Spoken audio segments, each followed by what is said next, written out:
Brad Williams, Frugal Finance. What are we going to talk about in this session? Mortgage loan fees and early repayment on a fixed rate mortgage. What does that mean?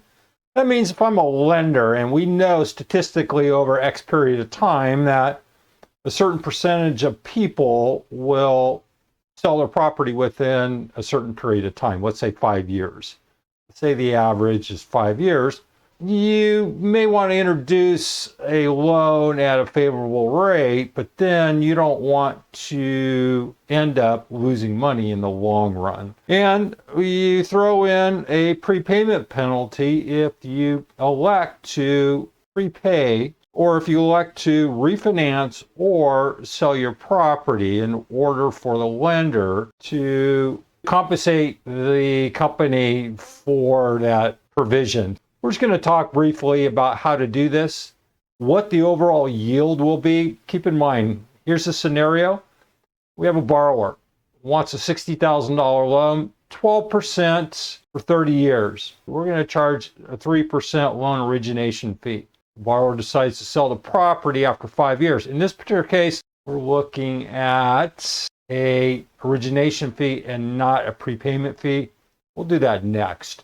The old school way we did this is trial and error. And I'm not going to go through that because we have Excel and Excel will do this for us. So what we're going to do is find the overall yield from the lender's point of view on this prepayment penalty. And the key thing here is after 5 years, if this loan is paid off, it's a benefit to the lender because they're recouping that $1,800 25 years early. And so that's an overall benefit. So in order to do this, we're going to net out the actual loan amount, and that would be 60 grand minus 1,800, which is 58,598. The way we do that, we just use a simple present value.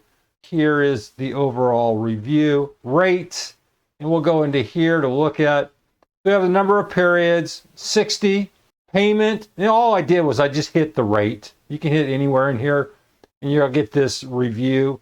You got number of periods 60, the payment 617. How do we know that?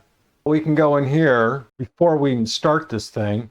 We can do a simple payment calculation. You can see here at 60 grand, it's 5,9,651 or something. If we want this, we could just change this to 60 grand, and this will give us the 617. And you see the 617 right here. That's our monthly payment. I'm just going to undo this. This is the 598.65.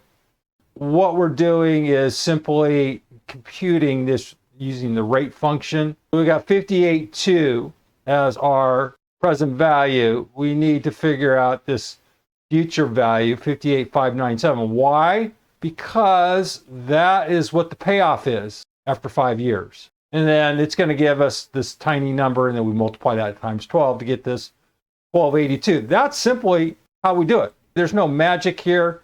It is understanding the flow. In other words, the logic. That's the key thing here, is understanding the logic within Excel and what this means. The present value, future value deal. This can get kind of confusing. This is kind of hairy because you're going, I don't understand present value. Well, take my present value course, all right? I think there's 26 different sessions there, and I'm going to walk you through present value. Same thing with future value. Look at it. And then the future value, you're going, well, what is future value? What are you trying to do here?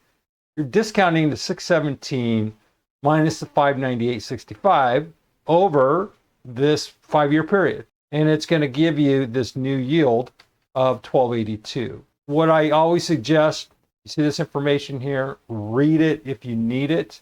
It explains what I just stated.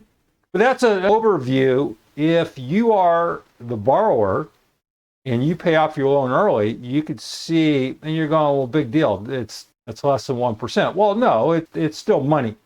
And again, frugal finance. I'm bringing this to your attention because this is the manipulation that lenders will use in order to get that extra basis point. Here they're getting 82 basis points on $1 trillion.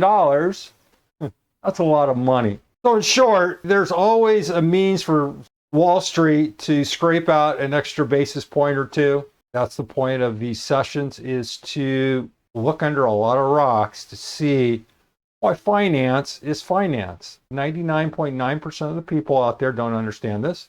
And here's just something to think about. Brad Williams, Frugal Finance. Hope that helped.